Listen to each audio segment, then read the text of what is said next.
জাপানের এক গবেষক বলেন পৃথিবীর অন্য কোনো পানিতে জমজমের মতো নিজস্ব গুণাগুণ নেই, কিন্তু কেন বিজ্ঞান আজও এর উৎস বের করতে পারেনি। 1000 বছর ধরে প্রতিদিন লাখ লাখ লিটার পানি তোলা হচ্ছে, তবুও সেই কূপ একদিনও শুকায়নি।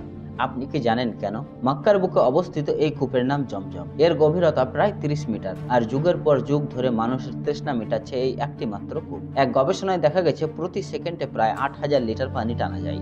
24 ঘন্টা লাগাতার পাম্প করার পরেও যখন পাম্প বন্ধ করা হয়, মাত্র 11 মিনিটের মধ্যেই পানির স্তর আবার আগের মতোই উঠে আসে। প্রশ্ন হলো, এই পানি আসে কোথা থেকে? কোন পাহাড় বা কোন নদী থেকে? বিজ্ঞান আজও নিশ্চিত উত্তর দিতে পারেনি। ব্রিটেনের নটিংহ্যাম বিশ্ববিদ্যালয় এবং সৌদি আরবের Zamzam studies and research centre সবাই গবেষণা করেছে এই পানিকে নিয়ে। ল্যাবে পরীক্ষায় দেখা গেছে জমজমের পানিতে ক্যালসিয়াম, ম্যাগনেসিয়াম, মিনারেল সল্ট সাধারণ পানির চেয়ে অনেক বেশি, যা ক্লান্তি দূর করে, শরীরকে সতেজ রাখে। জাপানের এক গবেষক বলেন পৃথিবীর অন্য কোনো পানিতে জমজমের মতো নিজস্ব গুণাগুণ নেই। 1000 লিটার সাধারণ পানিতে যদি 1 ফোঁটা জমজম মেশানো হয়, তবুও সেই পানি বদলে যায়। তাই জমজম শুধু পানি নয়, এটা আল্লাহর কুদরতের এক জীবন্ত মুজিজা। বিজ্ঞান এর উপাদান গুণে, কিন্তু বিশ্বাস এর শক্তি অনুভব করে। হজ বা উমরায় মানুষ শুধু তৃষ্ণা মেটাতে জমজম পান করে না, বরং দোয়া, আশা আর ভরসা নিয়ে এই পানি পান করে।